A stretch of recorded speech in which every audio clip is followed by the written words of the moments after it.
This is the craziest pond I've ever fished. Yeah, what the heck is up with this pond, man? This is nuts. Catching a murder weapon, D Almighty style, is not out of the equation today. Virginia is for lovers. It's also for weird happenings. Gosh, I just got attacked. Over the last decade, I've caught fish in every corner of North America.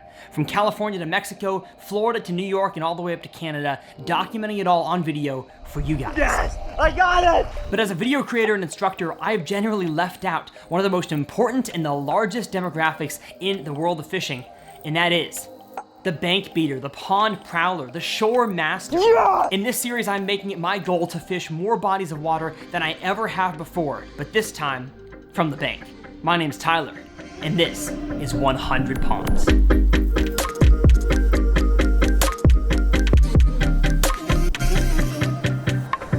Well, what is going on, folks? Welcome back to TRF. My goal in this series called 100 Ponds is to fish 100 of them and teach you guys everything I learned about bass fishing in every single one. Now, today's episode is going to be full of a few fish catches, but also full of a lot of really weird things. We had quite an odd fishing day, and I'm excited to show you guys what all transpired in today's ponds and what I learned. But enough talking, let's get down to pond number 86.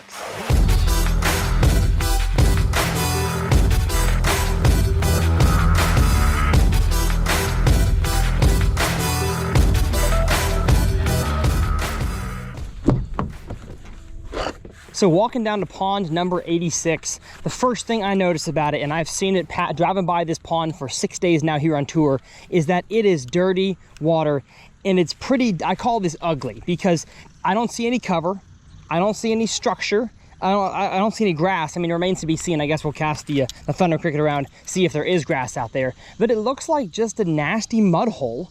But I was talking to somebody fishing the bank a few days ago, and I was like, honestly expecting an answer like there's no fish here.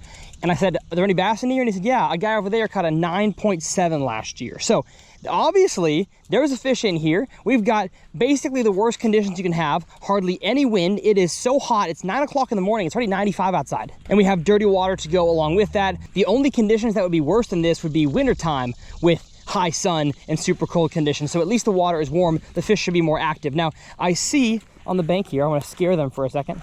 There they are, all kinds of little minnows. Now, can we imitate those minnows? No, they're this, I mean, maybe they're a Mep spinner. But just like I did in a previous dirty water 100 ponds, I'm gonna go with a all white tungsten thunder cricket and a drop shot, kind of like polar opposites. Fast, loud, slow, not loud. As you saw, I'm driving Andy Montgomery's truck this morning because he made the top 10 here on tour, and I'm filling in for Taylor, who had to go home early. And so I'm filming the After the Cast episode, which, by the way, if you haven't subscribed to After the Cast on YouTube, that's Edwin, Andy, and Ott's tour documentary that Taylor filmed. So that's why I'm in his truck today. And I think I gotta not drop these. And I'm gonna open up my little Evolution Fishing tackle bag here. And I think I'm gonna go with a Mach stick. I usually throw the filler worm on a drop shot, but with how dirty this water is, I think, do I have a black and blue Mach stick? I don't. Dang it. Guess I got a mud candy. Close enough. Now, if I'm gonna throw that, I might as well just go green pumpkin. Dang it. Although, I have a pro angler's truck. Wonder if now Andy doesn't carry drop shot materials. He skips the jig. I'd probably dig through his truck for half an hour maybe to find something, when I have a good something right here. It's not the best something for this color water, but it's good. And again, never been to this pond before, and so I'm just picking up a drop shot as my slow moving lure choice, because I just have so much confidence in it. I don't care where I'm at. They bite a dang drop shot. And I can't tell y'all how bad I want the wind to blow. I'm sure the audio would get worse, but it is so hot. It looks like it's blowing a little more down there. I'm gonna make a quick little U with a thunder cricket going this way, and then the drop shot coming back, and then I'll go down this bank with both alternating back and forth. It's not like I'm trying to make a early morning, you know, topwater bite with the sun low. The sun is high forever, so we're just gonna cover the water as efficiently as I can, but we don't have to go fast today. And first cast with the thunder cricket, I'm drawing dirt the entire cast. It is so hot. I've already got to put my buff on. Goodness. Oh, don't want to get sunburned. Let's check the depth out there in the middle. 1, 2, 3. Okay, it's like 2.5 feet deep there, so I don't think we're dealing with a very deep pond. What I really want to find is a grass patch. I've gotten a little bit of grass on my Thunder Cricket as I've retrieved it, but I want to find like a big patch somewhere. That way I can really pick apart that area with my drop shot. But as of now, it is just a mud, flat, nothing pond, which doesn't exactly make, you know, fishing easy. You can't just show up and fish, you know, these 3 good looking spots, because the whole thing could be good and the whole thing could be bad. So you got to fish the whole thing to find out. Looks like we had a brush pile before the water came down. Now right here, I just realized there's some rock on the bank, and I'm kind of standing on like a more boggy substance. Oh no. Oh, I let my Thunder Cricket sit there as I was talking to y'all. Oh, and I got stuck on a rock. Okay, well, I found the first non-mud area. I found it by way of snag. Oh, I got it. I got it. There it is, folks. All right, well, since I'm here, I'm gonna make the best cast I can. Got overhanging tree, steeper bank. Come on now. This is a jiggy place, if I've ever seen one. Goodness. And judging by what I'm feeling down there, it is not a drop shot place. Little too sticky for that. Gosh darn it. That seemed like my best chance right there. And that's all we can go this direction. I'm gonna pick up the drop shot and fish a little bit out from these trees. Oh gosh, I've been fishing for 20 minutes maybe, and I've already got sweat running down the whole back side of my body. Down the middle, into the crack. I gotta keep walking. I'll fish the drop shot if I catch one. Oh my goodness. My GoPro had overheated, so I turned it off, and we got one. We got one. Yes. Yes, sir.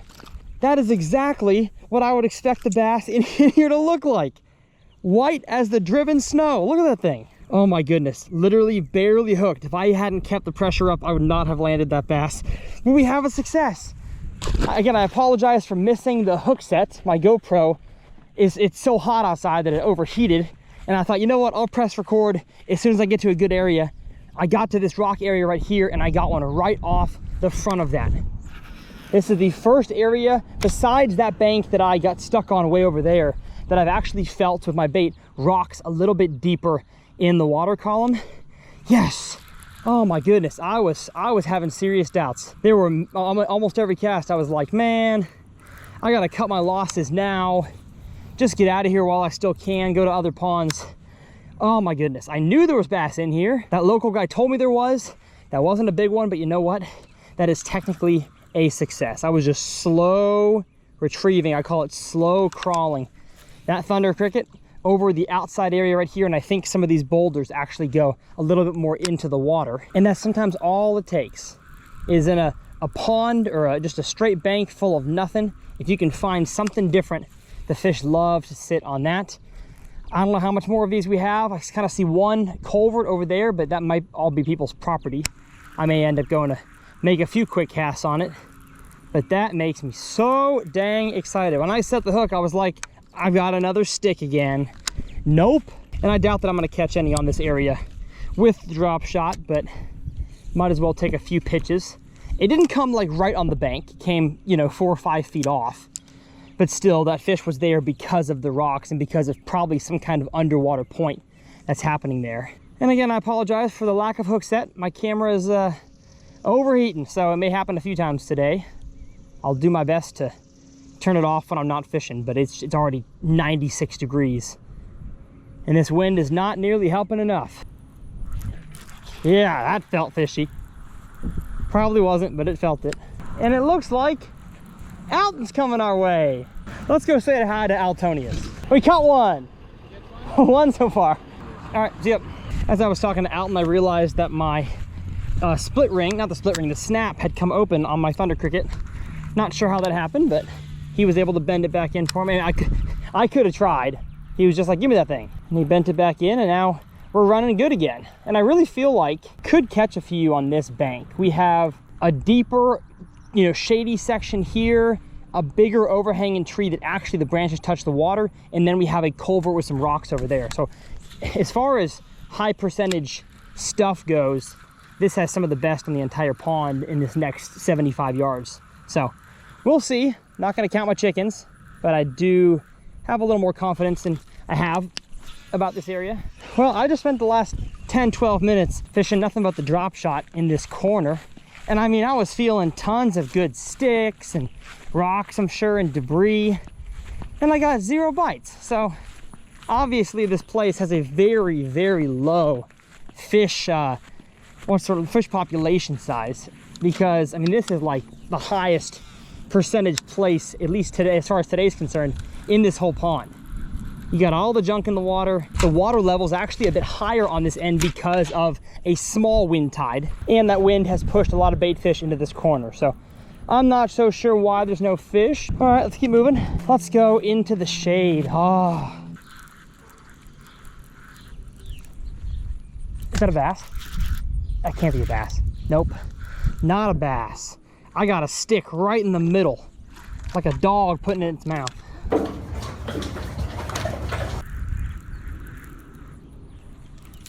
There's one. Yes. Oh, dang it. Not a good hook set. I was already on like the full 3/4 back on my swing there when that fish ate it. And that one was kind of out there in the middle. Nothing to do about nothing out there. There's no brush, there's no grass. That was just probably a standard issue drop-off fish. But hey, 1.5 so far. Better than I expected. And I'm sure as bad as that wind sounds, it feels so good. So y'all can muscle through it for my sake. Gosh, I just got attacked. Come on now, get in here. Yes, sir. Yes, sir. Absolute chunk of a bass. Again, though, total like feed bass. These things are farm pond as heck. Gorgeous. I can see how there'd be a 9-pounder in here. That is a healthy bass. And man, he hit the snot out of it. All right, so I don't know if this area has something different about it or if the bass are just here today. But I can tell you what, if I was to come back here, I would target this bank and that bank right there, and that would be it. Oh, the kind of bites dreams are made of. Goodness, he throttled it. Well, we probably have one of our last few casts here at this pond because I saw the guy on this property yelling at some geese earlier, and it's a Sunday morning, so I don't think he's probably in a good mood. I'm guessing he wouldn't want me fishing on his property line, so I'm gonna make a few more casts just down this bank here, kind of as far as I can get with the Thunder Cricket. But you know what? I'm happy with the success we found today. I know that the Thunder Cricket is such a standard issue lure for ponds and I throw it so much. Well, that's because it works. And if I'm gonna fish 100 brand new ponds, I need to have something that I'm confident in and I know that I can get a bite doing. And even in dirty water, I've got a color that I can choose and a retrieve that I can use and some bass that I can abuse. I'm just kidding, no bass are abused on this channel. And with this cast, we are gonna get out of here, maybe turn the air conditioning on in the truck, get ourselves cooled down before we sweat again at pond number 87.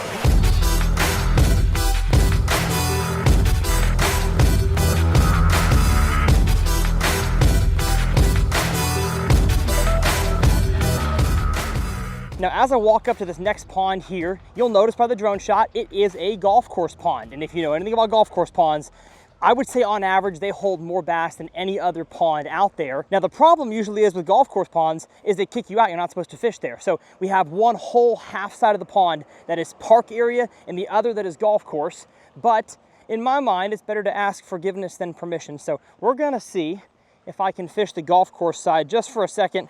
I'm not gonna go down the whole fairway, but I just feel like that might be the area that has more bass in it than average. Although now that I get back here, it's, oh my gosh, no way. Holy cow, I had one. I had one first cast. Let's go. Let's go. At the truck, I switched out the white Thunder Cricket for a black and blue. Really for no reason at all, just kind of felt like with this water clarity being a little, it's a little clearer, honestly. It looks dirty, but it's really not that dirty. It's just kind of a mud bottom. That black and blue, now that we have some cloud cover, the conditions have changed a little bit. It's still the same day, but the conditions have changed. Black and blue Thunder Cricket might be the ticket, and we have it on our first cast. So that's a good sign. I'll take that. It's just really shallow. Like I could have foul hooked a carp there. I don't even know if that was a bass.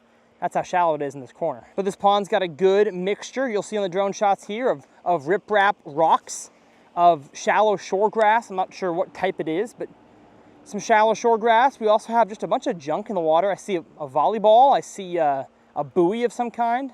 Matter of fact, I'm gonna cast at that buoy. I don't know what that is. Oh, Oh no. Oh, I caught the buoy. Oh, there's no way that's coming undone.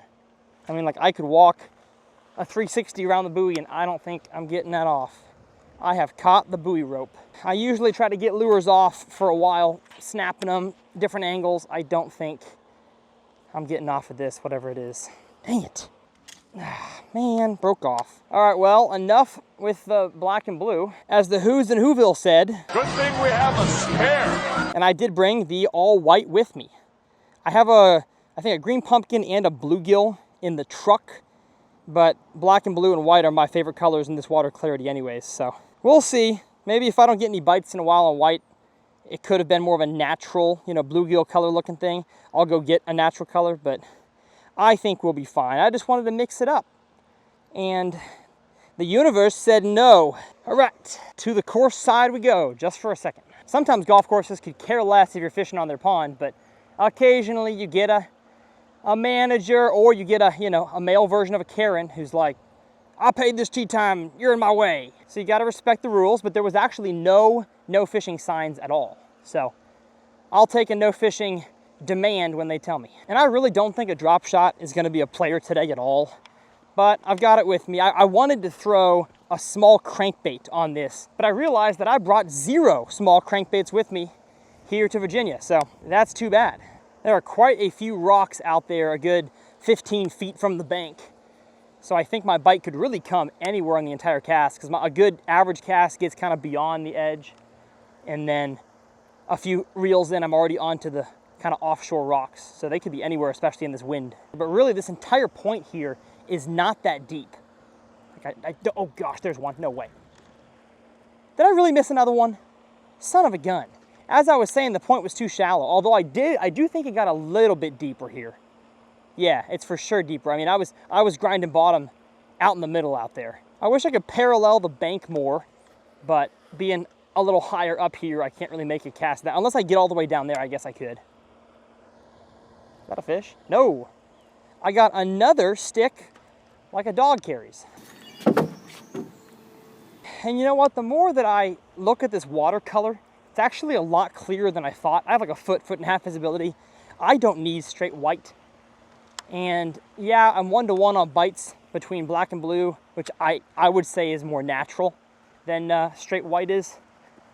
Although, I guess nothing's black and blue besides maybe some crawfish and shad straight white. So I guess straight white is technically, but in like the rule book, black and blue is a little more natural colored.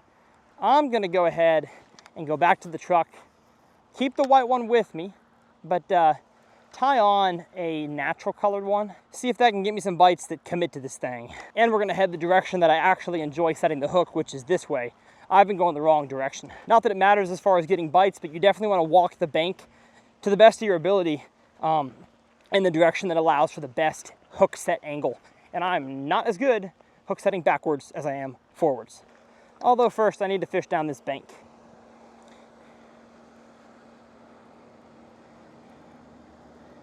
Gosh, holy cow.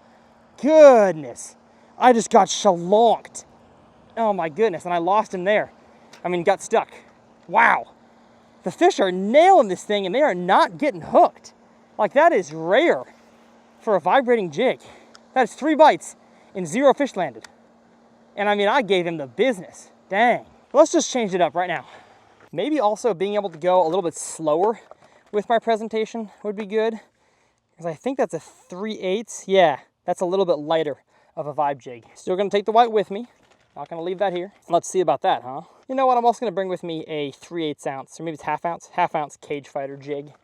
Because if I find a little maybe steeper bank area and there's some fish there, I'd rather probe around with a jig than I would a drop shot. Let's get ourselves down to the rocks here. This will be our best chance to parallel the bank. Is the bridge troll gonna make me pay the troll tax to catch giant bass? You know what, if I can catch a 6-pounder, I'll pay all the troll tax they need. Good parallel cast. It's in what at least I think is the strike zone for the entire time. Just ticking the rocks, going as slow as I can without stopping the blade from vibrating and without getting stuck. It might take a few casts to figure out the cadence, but once you figure it out and you know what strike zone they're in, what depth zone they're in, you will be a very efficient power fisherman angler. You know, spinnerbait, crankbait, chatterbait. And I keep catching this one stick right here. Wanna come with me here? You're coming with me, big boy. Dang it. How? How am I that stuck? I don't think I'm getting this one. This is gonna be an expensive pond, I feel. Gosh, darn it. Another one bites the dust. I guess we gotta go white now. Once again, I don't really want to cut 17-pound fluoro with my teeth again, but here we are. This is God telling me that white is the color. So I'm gonna stop arguing. Oh, you gotta be kidding me. There we go. Holy cow, oh my gosh. What is that? Somebody lost their doll. That's not creepy at all. Oh, that legitimately scared me. Oh my gosh, that is wicked scary. I'm gonna go check that out. Yeah, what the heck is up with this pond, man? This is nuts. Virginia is for lovers. It's also for weird happenings. I am confused by this pond. And I'm gonna go check out the baby doll.